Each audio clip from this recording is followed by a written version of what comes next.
राहुल गांधी को मनाने की कोशिश जारी है। इसी सिलसिले में कांग्रेस के यूथ लीडरान दिल्ली में गैर मुअय्यना मुद्दत के लिए धरने पर बैठे हैं। आपको बता दें कि कल भी कांग्रेस के वज़ीर आला ने राहुल गांधी से मुलाकात की थी और उनसे पार्टी सदर बने रहने की अपील भी की थी, लेकिन अभी भी राहुल गांधी इस्तीफे पर अड़े हुए हैं।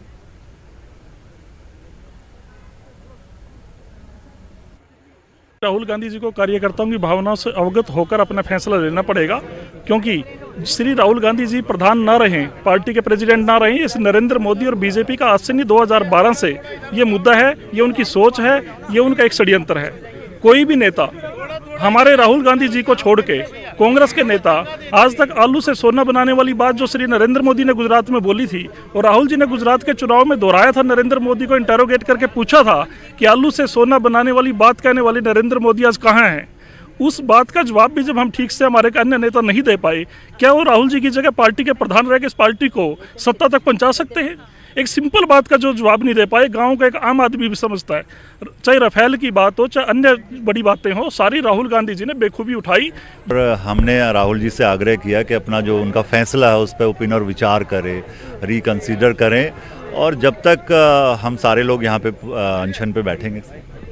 तो कार्यकर्ताओं की जो भावना है उसको राहुल गांधी ध्यान में रखकर अपना फैसला वापस ले, ये कहना है ये इस युवा ब्रिगेड का। और इनका कहना है कि जब तक राहुल गांधी अपना फैसला वापस नहीं लेते हैं हम इस भूख हड़ताल पर बैठे रहेंगे।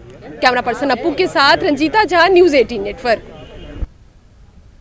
दिल्ली के वज़ीर आला अरविंद केजरीवाल ने कहा है कि दिल्ली में पानी की सतह नीचे जा रही है। ऐसे में पानी को महफूज करने के लिए दिल्ली सरकार ने बड़ा मंसूबा बनाया है। अरविंद केजरीवाल ने कहा कि बारिश के पानी को महफूज किया जाएगा। दिल्ली के बारे में सुनने को मिलता है कि अंडरग्राउंड वाटर की स्थिति धीरे धीरे खराब हो रही है। उन सब चीज़ों को और भविष्य को ध्यान में रखते हुए और मौजूदा परिस्थितियों को ध्यान में रखते हुए दिल्ली सरकार ने यमुना के फ्लड प्लेन्स में बारिश के पानी को संचयन करने के लिए बहुत बड़ी योजना बनाई है। इस योजना से वर्तमान में भी मदद मिलेगी और भविष्य में भी पानी की स्थिति से निपटने में इसमें मदद मिलेगी।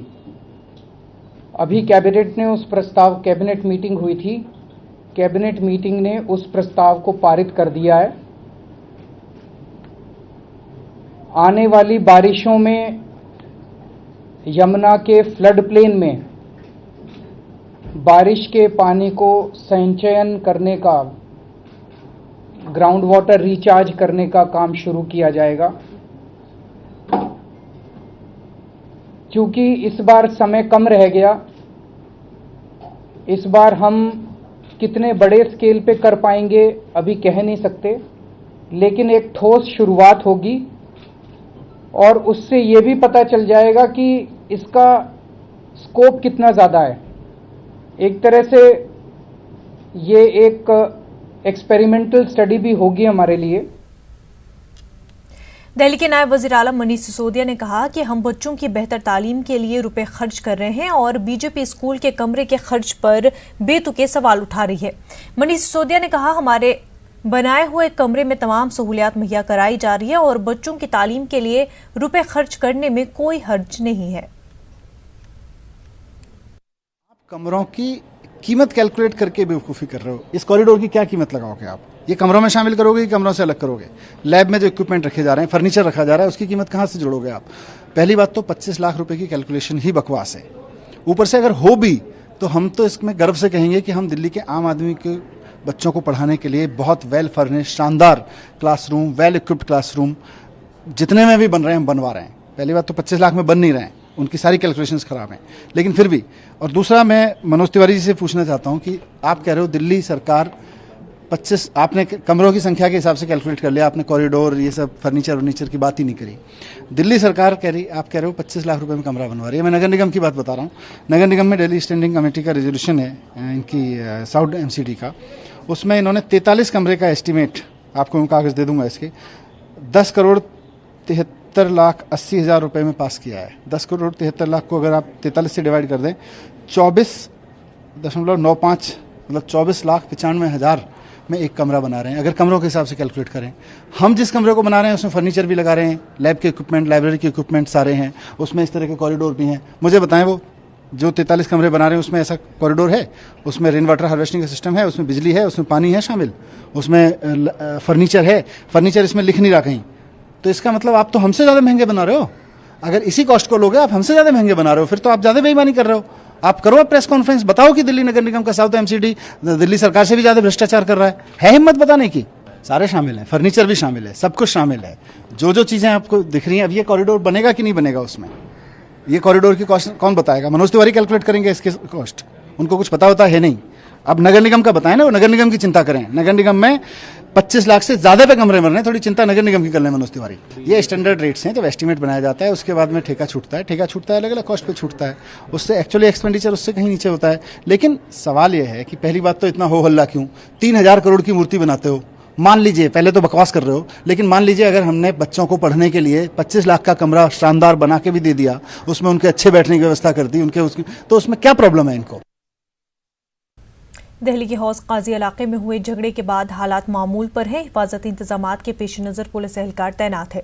हालात को देखते हुए मरकजी वजीर और चांदनी चौक के रुकन पार्लियामेंट डॉक्टर हर्षवर्धन हौज काजी थाने इलाके में पहुंचे और उन्होंने मकामी लोगों से मुलाकात की। वाज़ेह है गुज़िश्ता 2 दिनों से हौज काजी थाने के तहत आने वाले चावड़ी बाजार, लाल कुआं और फराश खाना वगैरह में 2 तबकात के दरमियान तनाव का माहौल बरकरार है। हिफाजती इंतजामात के पेश नज़र दिल्ली पुलिस के इलाके नीम फौजी दस्ते भी तैनात किए गए हैं। ये बहुत दुर्भाग्यपूर्ण है और बहुत ही ज़्यादा कष्टदायक है। मुझे अपनी हृदय की वेदना व्यक्त करने के लिए पर्याप्त शब्द नहीं है। मुझे पूरा विश्वास है कि जो भी इसके दोषी हैं उनके खिलाफ सख्त से सख्त कार्रवाई पुलिस प्रशासन के द्वारा की जाएगी। मुझे बताया गया है कि पुलिस बहुत मुस्तैदी से इस दिशा में प्रयास कर रही है और बहुत ही जल्दी जो कल्प्रिट्स हैं उनको पकड़ भी लिया जाएगा, उनको सज़ा भी दिलाई जाएगी। मेरा इलाके के सभी लोगों से ये विनम्र अपील है कि घटना बहुत बड़ी है, बहुत कष्टदायक है, हृदय और मन और आत्मा को चोट पहुंचाने वाली है, लेकिन इस सब के बावजूद भी हम सब आपस में मिलकर इलाके में सौहार्द बनाए रखें। दिल्ली के लोगों को बजट से क्या उम्मीदें हैं, उसका जायजा लिया हमारी नुमाइंदा नीलू सिंह ने। इस बार लोगों को बहुत सारी उम्मीदें हैं और इस बार वित्त मंत्री जो है वो किस तरह का बजट लाने वाले हैं, किस तरह की उम्मीदें लोगों को हैं और खास तौर पर वित्त मंत्री हैं वो एक महिला हैं, तो महिलाओं को भी इसको लेकर बहुत ज्यादा उम्मीदें हैं। बातचीत करने के लिए इस वक्त हमारे साथ बहुत सारे लोग जुड़े हैं, उनसे जानेंगे। अलग अलग जगहों से हैं, अलग अलग कामकाज करते हैं ये लोग। इस बार बजट आने वाला है, हर बार बजट आता है, कुछ ना कुछ उम्मीदें होती हैं। आप क्या करते हैं और किस तरह की उम्मीदें इस बजट से? मेरा ऑटो पार्ट्स का काम है, गाड़ी सेल परचेज का।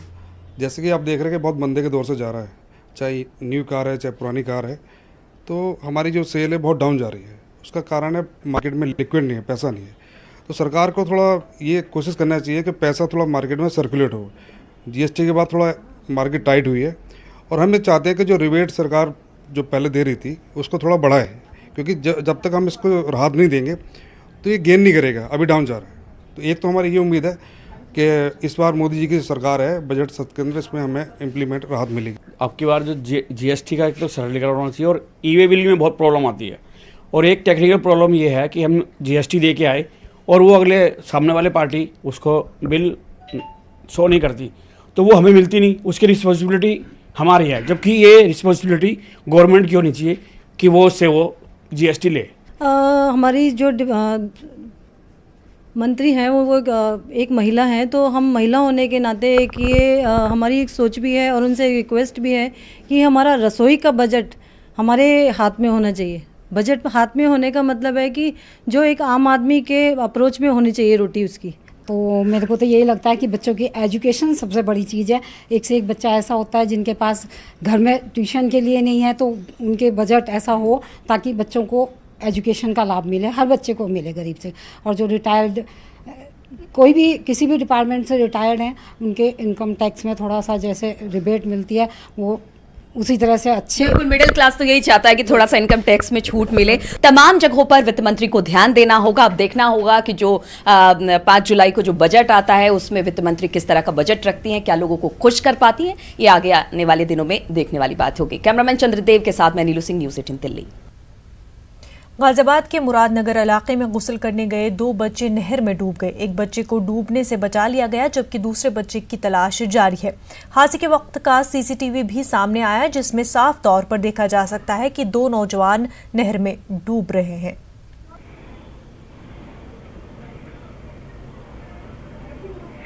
ये लाजपत नगर के रहने वाले हैं और जिनका नाम भोला है। लाजपत नगर के रहने वाले अपने भाई के साथ और कुछ दोस्तों के साथ ये नहाने के लिए आए हुए थे। तो जो बैरिकेडिंग बनी है उसको ये क्रॉस करके आगे चले गए, जिसमें से 2 व्यक्ति डूबने लगे, जिसमें लोकल गोताखोरों की मदद से एक व्यक्ति को बचा लिया गया है।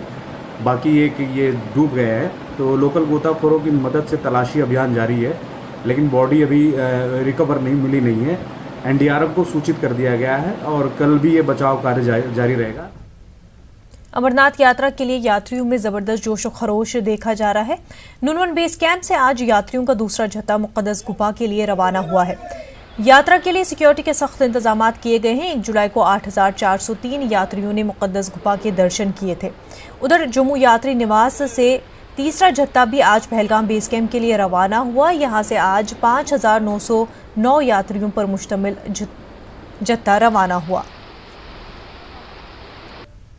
इंदौर में नगर निगम मुलाजिम की बल्ले से पिटाई के मामले का पीएम नरेंद्र मोदी ने नोटिस लिया है। भले ही उन्होंने आकाश विजयवर्गीय का नाम नहीं लिया है, लेकिन जरा के हवाले से खबर है कि उन्होंने इस मामले में सख्त बयान दिया है। नरेंद्र मोदी का कहना है कि बेटा किसी का भी हो, इस तरह की हरकत नाकाबिल बर्दाश्त है। जिन लोगों ने भी इसका इस्तकबाल किया उन्हें भी पार्टी में जगह नहीं मिलनी चाहिए।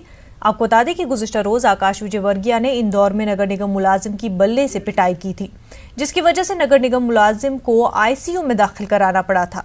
आकाश विजयवर्गीय कैलाश विजयवर्गीय के बेटे हैं।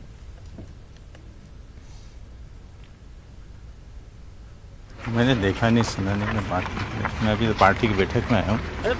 बैठक के बाद चर्चा करते हैं। उन्होंने कहा है कि जिन लोगों ने स्वागत किया है उन लोगों को भी पार्टी से बाहर कर देना चाहिए। हाँ, मुझे पता नहीं, इससे आप बता रहे हैं। इससे पार्टी की छवि खराब हुई, क्या आप मानते हैं? मैं देखो से मैंने देखा नहीं, अभी देख के बताऊं। आज जैसा कि आप लोगों का कहना, मैंने तो अभी देखा और सुना नहीं है।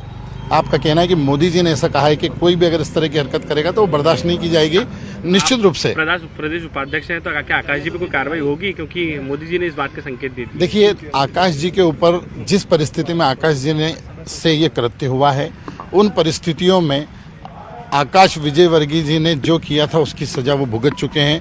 आप अभी तक के इतिहास में मुझे तो नहीं पता कि कोई विधायक 4 दिन तक जेल में इस तरह की घटना करने के बाद रह करके आया हो। अगर आकाश विजयवर्गीय जी जेल होकर के आए हैं तो निश्चित रूप से उनको सजा कानूनी तौर पर तो मिली गई है। हमने सबने भी, पूरी भाजपा ने भी इस पूरे कथन को भोगा है, इसको सहा है और निश्चित रूप से कभी भी देश में पुनरावृत्ति इस तरह की नहीं होना चाहिए। और कांग्रेस लीडर शोभा ओझा ने इस मामले पर क्या कुछ कहा, ये सुनते हैं। वर्गीय पर पीएम मोदी ने अपना बयान दिया है। बात करने के लिए हमारे साथ शोभा ओझा जी हैं। शोभा जी, बयान ये आ रहा है, पीएम मोदी ने कहा कि किसी का भी बेटा हो उसको माफ़ नहीं किया जा सकता है। इस तरह की हरकतें बीजेपी के नेता नहीं कर सकते, उनको पार्टी से बाहर निकालना चाहिए। देखिए, जब मोदी जी ये कहते हैं तो मोदी जी से प्रश्न करना चाहती हूँ कि आकाश विजयवर्गीय हो चाहे प्रज्ञा ठाकुर हो, जिन्होंने गांधी जी के लिए आप शब्द कहते हैं, उनको पार्टी से, बीजेपी से निकालने की जो बात ये कह रहे हैं उससे उन्हें कौन रोक रहा है? क्या अमित शाह जी रोक रहे हैं उन्हें कि वो पार्टी से निकाल नहीं पा रहे हैं मोदी जी इन लोगों को? तो ये जनता को बेवकूफ़ बना रहे हैं। पर्दे के पीछे चाहे प्रज्ञा ठाकुर हो चाहे आकाश विजयवर्गीय हो, उनकी पीठ थपथपाती है बीजेपी और उनको अभी देखिएगा बहुत कुछ बीजेपी देगी, क्योंकि ऐसे असामाजिक तत्वों, गुंडा तत्वों को आगे बढ़ाती है बीजेपी। चाहे वो कटवा हो चाहे उन्नाव हो, उन लोगों पे भी क्या एक्शन हुआ था इनके विधायकों पे, या हम याद करें तो जनता को बेवकूफ़ बना रहे हैं मोदी जी। कोई एक्शन नहीं होगा, आप देख लीजिएगा। अब हम आज से 1 महीने बाद आपसे पूछेंगे मोदी जी कि आपने क्या एक्शन लिया। लेकिन जो बयान वो दे रहे हैं, बयान से कुछ नहीं होता। बयानबाजी वो बहुत करते हैं, जनता को बहुत मूर्ख बनाते हैं। कुछ करके दिखाए तब जाने। बयानबाजी से कुछ नहीं होने वाला। धन्यवाद। तो शोभा ओझा जी का साफ ये कहना कि बयानबाजी कर रहे हैं पीएम मोदी, अगर उनको पार्टी से निकालना है आकाश विजयवर्गीय को तो पार्टी एक्शन ले, उनको कौन रोक रहा है उन्हें पार्टी से निकालने के लिए। कैमरा पर्सन अप्पू के साथ रंजीता झा, न्यूज़ 18 नेटवर्क। रियासत में बिजली कटने और ज्यादा बिल आने पर सियासत जारी है। इंदौर में बीजेपी ने आजाद नगर जोन दफ्तर के सामने मुजाहरा किया और रुकने असेंबली महेंद्र हार्डिया ने कांग्रेस सरकार पर सवाल उठाया। महेंद्र ने कहा कि रियासती सरकार हर मोर्चे पर नाकाम रही है। रुकने असेंबली महेंद्र हार्डिया ने बात की हमारे नुमाइंदे और उनसे। अघोषित बिजली कटौती और ज्यादा बिजली का बिल आने के विरोध में बीजेपी ने यहाँ जोन कार्यालय का घेराव किया है। विधायक महेंद्र हार्डिया के साथ है। हार्डिया जी, क्या आपने विरोध किया, प्रदर्शन किया, क्यों किया है? देखिए, जनता परेशान है, जो खास करके बिजली के बिल को लेकर। जो 200 रुपये लोगों को बिजली के बिल आते थे, हमारे पूर्व मुख्यमंत्री माननीय शिवराज सिंह जी की जो योजना थी, वो योजना मध्य प्रदेश सरकार ने, कांग्रेसी सरकार ने उसको खत्म कर दिया है। और आज लोगों को 20-20, 30 हजार रुपए बिजली के बिल। 100 रुपए में 100 यूनिट दे तो रही है सरकार। 100 रुपए में 100 यूनिट बिजली दे रही ना। क्या दे रही है, किसको दे रही है? ये जनता खड़ी पूछो आप, किसको दे रही है बिजली? ये सारी झूठी घोषणाएं सरकार की है। संबल योजना पूर्णतः बंद कर दी गई है। जो अंत्येष्टि के लोगों को 5,000 रुपए की राशि मिलती थी, वो बंद कर दी गई है। जो एक्सीडेंट पर लोगों को 2 लाख रुपए का बीमा मिलता था, वो बंद कर दिया है। जो सामान्य मृत्यु पे 2 लाख और एक्सीडेंट पे 4 लाख मिलता है, वो बंद कर दिया है। गरीब बच्चों की छात्रवृत्ति अटकी हुई है। तो इन सारी बातों को लेकर आज हमने एमपी में क्या ये सरकार चल पाएगी ऐसे में? देखिए, सरकार चल रही नहीं चल रही है तो ऊपर वाला जाने। ये सरकार चल रही है मात्र केंद्र सरकार के पैसों के ऊपर। जो केंद्र सरकार की योजना थी, वही की वही योजना लागू, वो योजना चल रही है। बाकी मध्य प्रदेश की सरकार कंगाल हो चुकी है। इनको तनख्वाह बांटने के लिए पैसा नहीं है, विकास कार्य ठप्प पड़े हैं। इस सरकार से हम बोलते हैं कि गरीबों के हित में जो योजना बंद करी गई है, उसे पुनः चालू करें, नहीं तो हम सड़क पर आके आंदोलन करेंगे। तो सड़क पर आंदोलन करेंगे। महेंद्र हार्डिया बीजेपी के विधायक मंत्री भी रहे हैं और आज उन्होंने जोनल कार्यालय पर घेराव किया है। कैमरामैन डगलस के साथ अरुण त्रिवेदी, न्यूज़ 18 इंदौर। मध्य प्रदेश के डिंडोरी जिला हेडक्वार्टर से महज 3 किलोमीटर दूर रेहंगी गांव में कॉलेज की इमारत तामीर की जा रही है। 9 करोड़ रुपए में कॉलेज की इमारत तामीर हुई थी, लेकिन अफसरों और ठेकेदारों की बदनवानी की वजह से काम अब तक नामुकम्मल है और रुपए भी खर्च हो चुके हैं। अब इमारत की हालत बहुत खराब हो चुकी है और कोई पूछने वाला नहीं है। ये जो है लगभग 2 साल से निर्माणाधीन है और ये मॉडल कॉलेज है। इसमें तमाम तरह की फैकल्टी रहेंगी और ये आदिवासी ज़िले के बच्चों के लिए जो है बहुत ही बेनिफिशरी रहेगा। उसमें 17 सब्जेक्ट के स्पेशलिस्ट की पढ़ाई होगी, जो विशेष दक्षता के साथ पढ़ेंगे। साथ में एक ही कॉलेज होने से उसमें अत्यधिक लोड बढ़ जाता है, क्षमता से ज़्यादा बच्चे बैठते हैं, पढ़ाई के लिए पर्याप्त कैपेसिटी स्पेस नहीं मिल पाता और उसमें अभी कुछ कम सब्जेक्ट हैं। ये हमारा मॉडल कॉलेज होगा जिसमें बहुत सब्जेक्टों की पढ़ाई होगी, जिससे हमारे शिक्षा के स्तर पे काफ़ी हमको मदद। मध्य प्रदेश के पन्ना में 6 महीने में 148 लड़कियां और खवातीन के गायब होने के मामले दर्ज हुए हैं। मामले को लेकर मुतासरा खानदान के लोग पुलिस महकमे से नाराज हैं और आम लोगों में बेचैनी है। देखिए रिपोर्ट।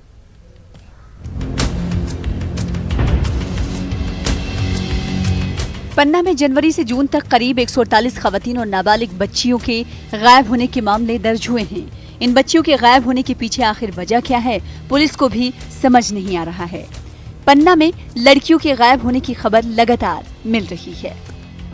ये पिछले वर्ष से इस बात तुलना करने पर इस वर्ष करीब हमारे 1 जनवरी से लेकर अभी तक कुल 75 महिलाएं, बच्चियां गायब हुई रही है। कई बार कोई बहला फुसला कर उनको ले जाता है, शादी का झांसा देकर ले जाते हैं लोग। इस प्रकार से चूंकि अन्य प्रदेशों में भी बच्चियां जाती हैं तो थोड़ा समय उसमें लग जाता है, लेकिन हमारा प्रयास रहता है कि हम अधिकतम बच्चियों को जल्द से जल्द कराएं और हमें इस बीच काफ़ी सफलताएं प्राप्त हुई है। वहीं सागर रेंज के डीआईजी अनिल महेश्वरी ने भी पन्ना जिले के कई गाँव का दौरा किया और मुतासरा खानदानों की हर मुमकिन मदद का भरोसा दिलाया। हर संभव प्रयास कर रहे हैं जी, और कोई भी ऐसा एंगल नहीं है जो हमने छोड़ा है। रिश्तेदारी से लेकर उनके माता पिता के संबंधों से लेकर आस पड़ोस में लेकर पूरे जंगल की सर्च सब कुछ करा रहे हैं और अब उम्मीद है हमको कि हमारे प्रयास सफल होंगे, लड़की मिलेगी। फिलहाल पन्ना से मासूमों के गायब होने के मामले आने से आम लोगों और पुलिस महकमे में खलबली मच गई है। वहीं मुतासरा खानदान के घरों में कानून इंतजामिया को लेकर नाराजगी है। Bureau report, news 18 Urdu. Chhattisgarh में रायपुर कॉरपोरेशन की मीटिंग के दौरान बीजेपी काउंसलर ने कीचड़ फेंक दिया। बीजेपी काउंसलर ने मीटिंग के दौरान जमकर हंगामा भी किया। काउंसलर मनोज प्रजापति अपने इलाके में साफ सफाई न होने से नाराज थे।